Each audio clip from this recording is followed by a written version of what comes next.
Hello and welcome back to my channel. My name is Nicole and today I am going to be wrapping up February. So I have got a book that I just finished that I still need to review for you. We're going to talk about all the stats and all the things and everything that happened in February. And February was really a mix of things. I read a lot and I feel like the ratings were all over the place.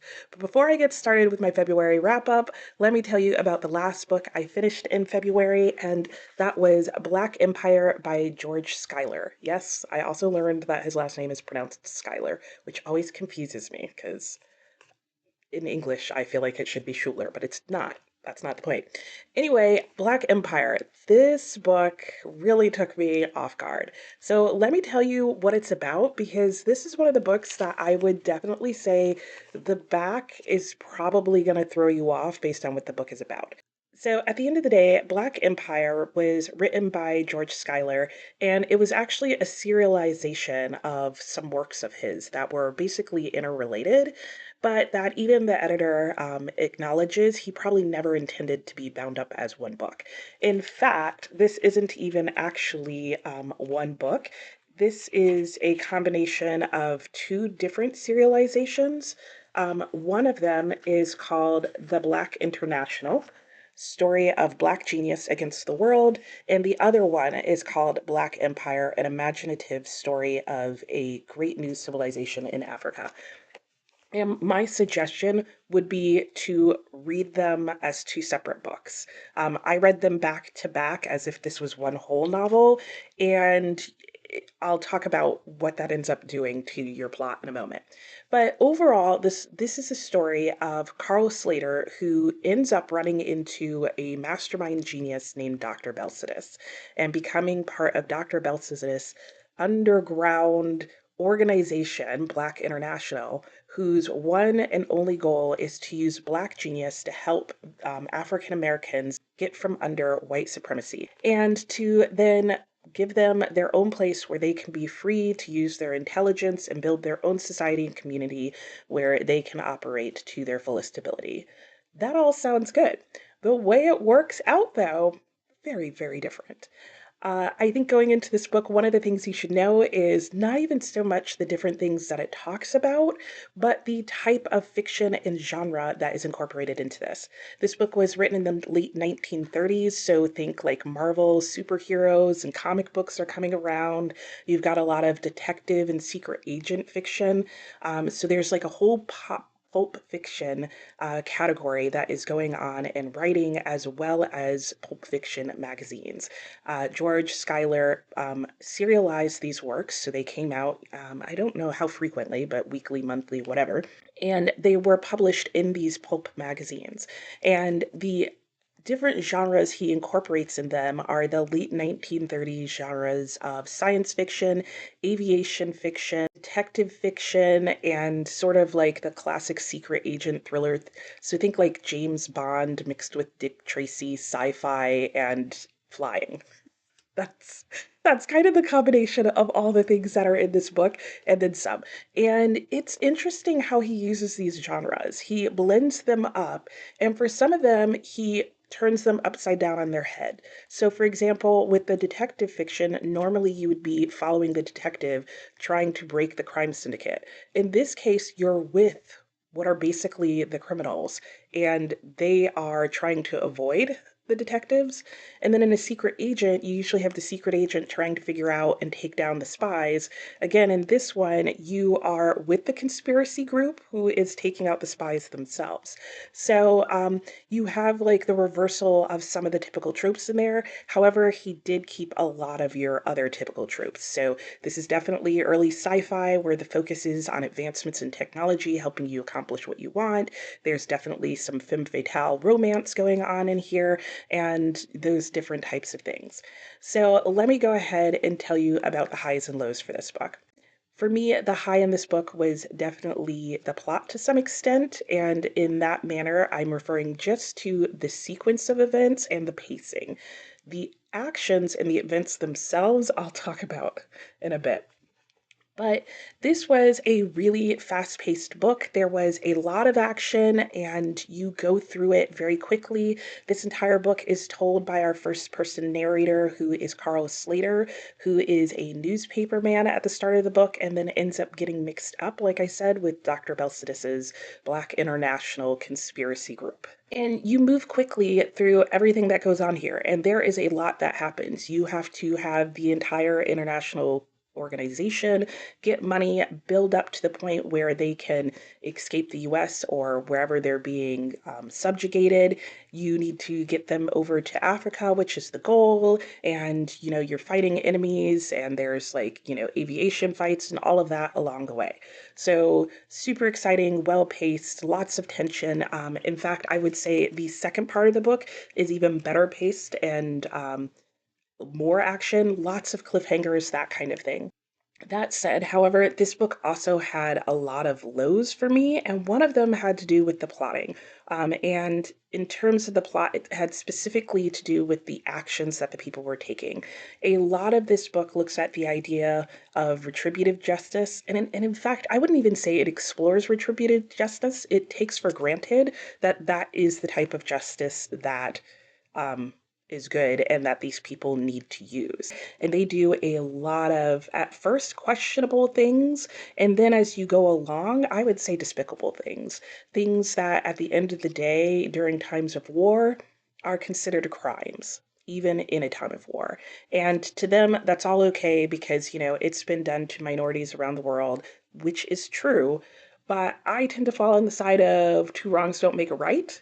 Um, this book does not believe that. So you should know that going in. And if that bothers you and you don't like following criminals who are being criminal, then you may also have problems with how they decide to defeat everyone and everything in this book. So I think that was kind of a low in the book for me. But more problematic than even that, I would say, would actually be the themes in this book and the meaning. And partially because I just personally didn't like the message of this book and the theme and what you're supposed to walk away with. But I think even beyond my personal dislikes, in this case, I thought it was really hard to grasp the theme and the meaning. There was a lot that was going on that was kind of unexplained. Our character, Carl, sometimes objected to what was happening, and then seconds later would be like, off to our next adventure that I just said was criminal. And you're like, wait, what? So it was just really unclear to figure out how you were supposed to feel about what was going on beyond your own feelings. It was hard to discover what the character thought about what was happening. A lot of it wasn't questioned because Carl is the narrator. He's not giving you a lot of insight. And there were things where, on the one hand, they would say what their goal was and what the meaning of everything was, but then moments later in the plot, something would happen that would kind of contradict that. So at the end of the day, you kind of feel uncomfortable going through this book because you're not sure what they're trying to tell you or what the implied author is trying to tell you about what's happening. And in all fairness, that was something that in the foreword or introduction to this book, the editor acknowledges is that during George Schuyler's lifetime, a lot of people questioned what he was trying to say through this book, and he himself never explained. And so it's always been something that's kind of nebulous. And I definitely felt that. At the end of the day, unfortunately, I only ended up giving this book about somewhere between 3 and 3.5 stars.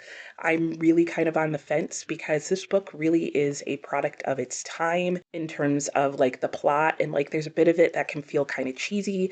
But mainly the cheesiness just comes from the tropes and some of the things happening in here being very cliche now. But at the time it was written, it would have just been regular fiction and new fun things going on that everybody was enjoying. So it is kind of hard to figure out how to judge that. I would just say this book really just didn't hold up that well over time. There are definitely some characterizations in here that are very negative stereotypes of people, but were more accepted at the time. But it's so there's a lot that you have to consider as to whether or not you would enjoy this book. I think it would be a difficult book for people to enjoy unless you were just going to enjoy the plot of lots of innocent people dying. I don't know that that's a plot that's easy to enjoy. In terms of the work that he did, I think that's why I almost lean towards the 3.5, just in terms of the type of fiction that he made this. But if you're looking for a book that has a hopeful message about, using intelligence to overcome adversity, or you're looking for a book that's just exploring retributive justice and the ethics and morality of it, this is not that book. I think I'm going to have to give it a 3. I was thinking a 3.5, but I think it's just going to have to be a flat out 3. I'm really just torn about the rating on this book. I would recommend this book to people who just want to explore George Schuyler's writing and to get a sample of what Afrofuturism looks like when you're exploring all these genres, partially as a satire of those genres and partially seriously. Like, if you just want a mix of things from that time period, you could give this book a try. I don't know if that's at all helpful. Okay, let's just go ahead, move on from this book, and talk about how the rest of February went. So I'm going to start by talking about the stacks of books that I have over here next to me. They're off screen, you can't see them, because I do want to talk about what I ended up doing with my books, or what I'm going to end up doing with my books. So I did have a TBR for February, and I was pretty excited about it, and it ended up falling apart as the month went on, and let me talk about where it ended up in the long run.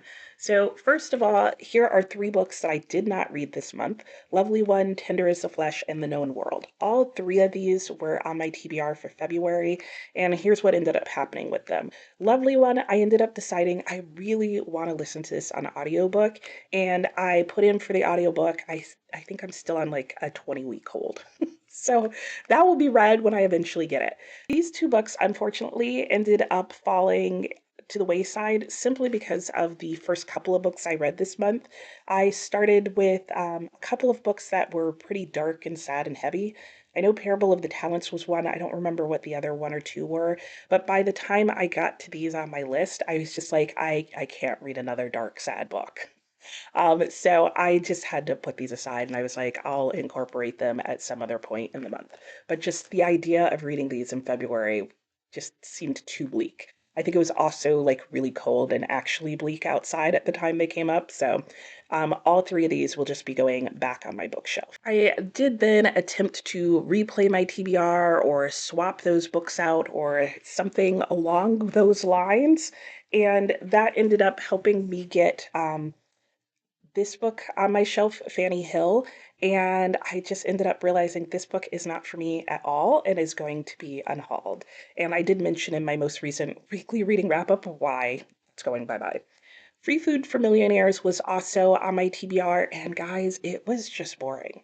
It was just so boring, the opening of the book, and I got a sense of like where the book was going. This was the one that was actually my husband's pick, and I just wasn't interested. This is also going to be unhauled, so these are the 2 books that I will add to my unhaul pile this month.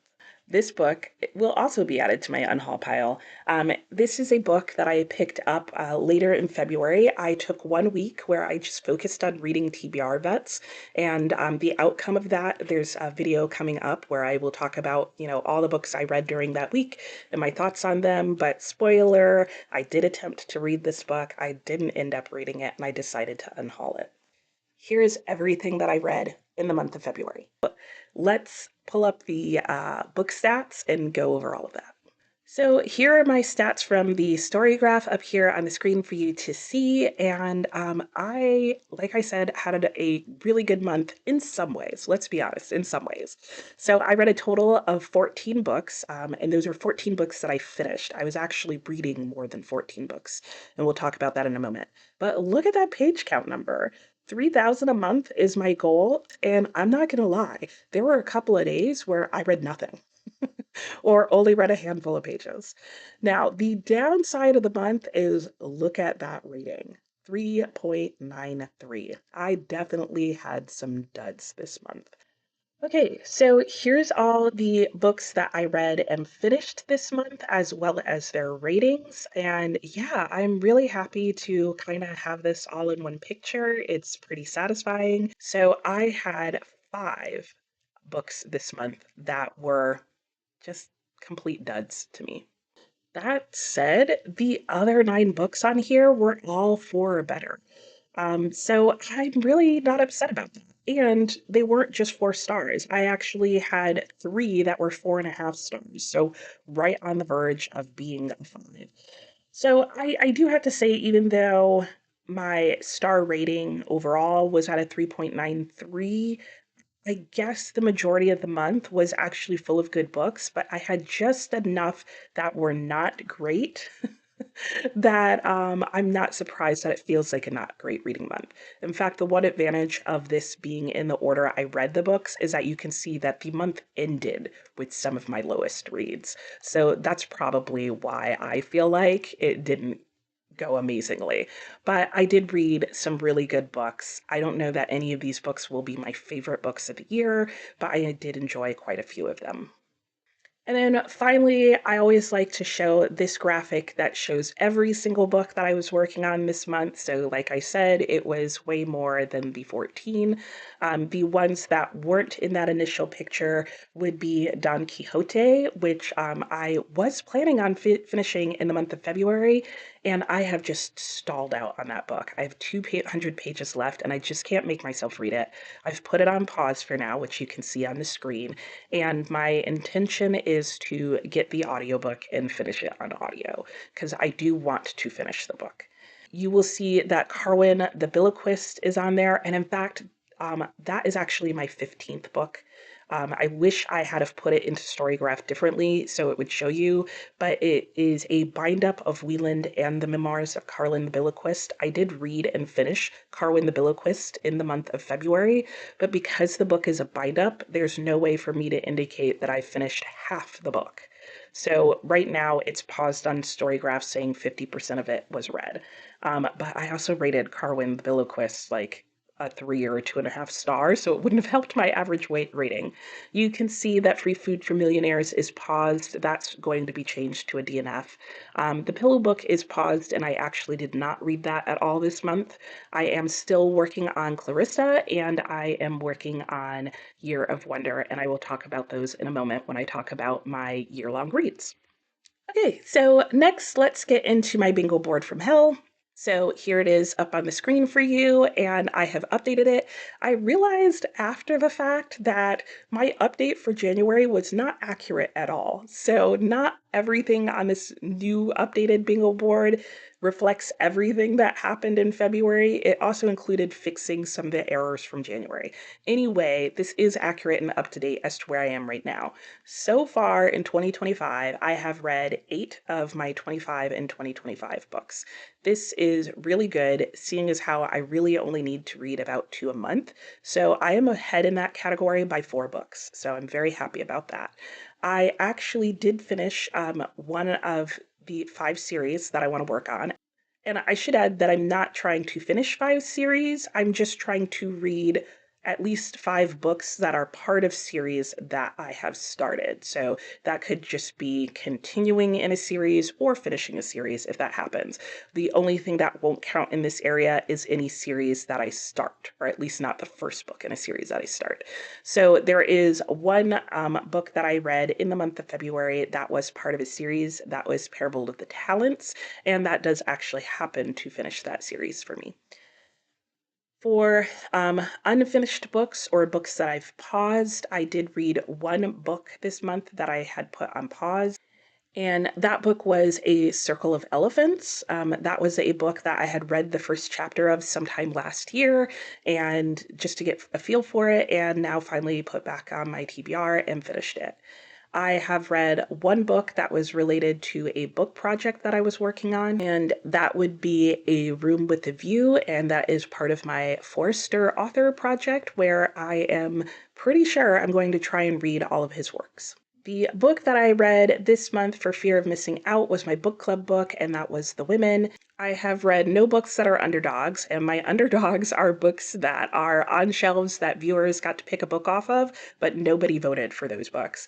So we'll see if I get to any of those books this year, but that's what that category is. I have read so far this year 2 books that were picked and recommended by viewers and won the vote. So I'm on track with that because I'm trying to do that about once a month. I'm probably going to fall behind though because there was no book pick for March, so we'll see how I remedy that in April.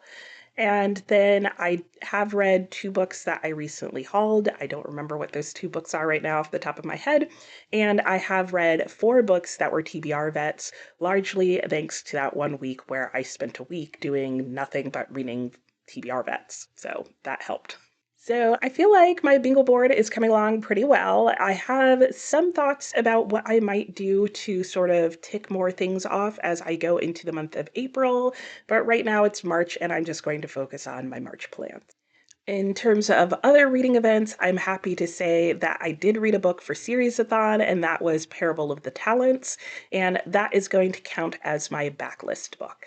Okay, moving right along, I want to do the update for the 52 book club pick, and this should be helpful to anybody else who is doing this challenge so that you have an idea of some books that you could choose. So I'll put that graphic up on the screen. But before I do that, I do want to mention that if there's any parts of this video that you're not interested in and you don't want to hear the update on, I always try to include timestamps in the description box below, as well as chapters on the screen, so you can skip ahead to the parts that you want to watch. So here's my graphic for the 52 book club challenge, and I will just quickly go over the new books that are in there and what prompt I used them for. For number 5, I added in a Black Empire for a book whose plot includes a heist, though I will say that is like a subplot, it's not the main plot of the book. For number 11, a prequel, I used Memoirs of Carwyn the Billiquist. So for an author who has won an Edgar Award, that was Toni Morrison, and I used the book The Bluest Eye. Number 17, a book told in verse, that was The Brush. 22, found family trope, I used A Circle of Elephants. Number 26, more than 1 million copies sold, Their Eyes Were Watching God. 29, shares universe with prompt 28. I use Project Hail Mary because if I pretty much choose anything that's based in the Milky Way, it will count. So is that a little bit of a cheat? Yeah, but it's going to work. I may switch that out with a different book that I have in mind. But moving on for now, number 30 in the public domain was The Wonderful Wizard of Oz. Number 31, an audiobook that has multiple narrators. I did Parable of the Talents, which I did listen to on audiobook. Number 34, direction in the title. I used under the greenwood tree, under being the preposition, which I assume would count as the direction, and they didn't just mean like a direction that you were going in. So hopefully that works. Number 37, a genre chosen for you by someone else is Agalia's Daughters. For number 40, stream of consciousness narrator, I put The Promise by Damon Galgut. 43 is explores social class, and that was Black Boy by Richard Wright. And yeah, that's all the books for the month of February that I added in and the prompts that they fulfill. So I really like how this is coming along. I haven't actually counted to see how many of the 52 prompts I've already gotten through, but I will put that up on the screen so that you have an idea. Okay, and last but not least, let me tell you about my year-long reads and update you on where I am in that. For Clarissa, we did indeed work through and finish the February letters, and there were just a few of them, and it is getting really interesting. We are really starting to wonder about our girl Clarissa and where her head is, and uh, what she's going to do going forward. We're all enjoying the fact that she is writing to her bestie Anne Howe because we feel like Anne is like the voice of truth that Clarissa needs. And yeah, things are really falling apart for Clarissa pretty quickly here. She's in January, at the end of January, she left to go and visit her friend Anne. And in February's letters, we get the information from Clarissa about why she was suddenly called back from Anne's house and what has been going on in her home ever since then. And things are starting to kick up. At this point, Clarissa has been told, nope, that's it. You can't visit people. You can't write to people, including Anne. And so, yeah, interesting that we're still getting a whole bunch of letters from Clarissa. So, if that tells you anything about where this may be going. So, it is March now when I'm recording this, and I'm already a day behind, but it's just a one-page letter, and I knew that. So, I am definitely going to be getting to reading this as soon as possible. And I'm very curious to see where things pick up. I am also on Discord including a GIF for every letter that's in here, and not gifts as in like a present, but as in like, meme type thing. So if you don't want to read Clarissa, but you want to have some very, very vague idea of what's going on, you can go onto my Discord channel for Clarissa and you can look at one GIF for each letter that's in here so far that we've read and maybe get some sort of sense of what's happening. And last but certainly not least, I am still working on Year of Wonder by Clemency Burton Hill, and I will put up on the screen what my song of the month is. In fact, I haven't been feeling well this weekend, so I actually thought yesterday, which was Saturday, was Sunday.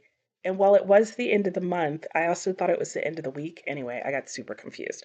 But for February, this was my song of the month. I really enjoyed the month of February in this book and actually had a pretty hard time deciding what was my favorite song that month.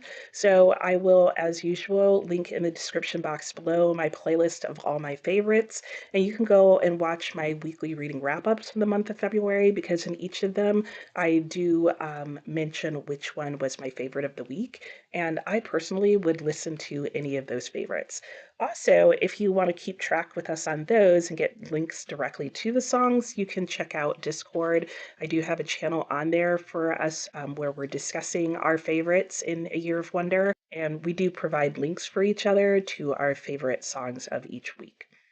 So that is everything. I am surrounded by a whole stack of a whole bunch of books, and they've been sitting next to my desk for weeks now. I am looking forward to getting these back on the shelves where they belong because, other than these three that I showed you earlier that I'm unhauling, all the rest of these I do plan on keeping. Well, am I going to keep those 3-star ones? We'll see. It depends. But I guess at some point I'll be doing an unhaul, but not anytime soon. I don't have a large collection of books I'm unhauling yet. So that's it for me.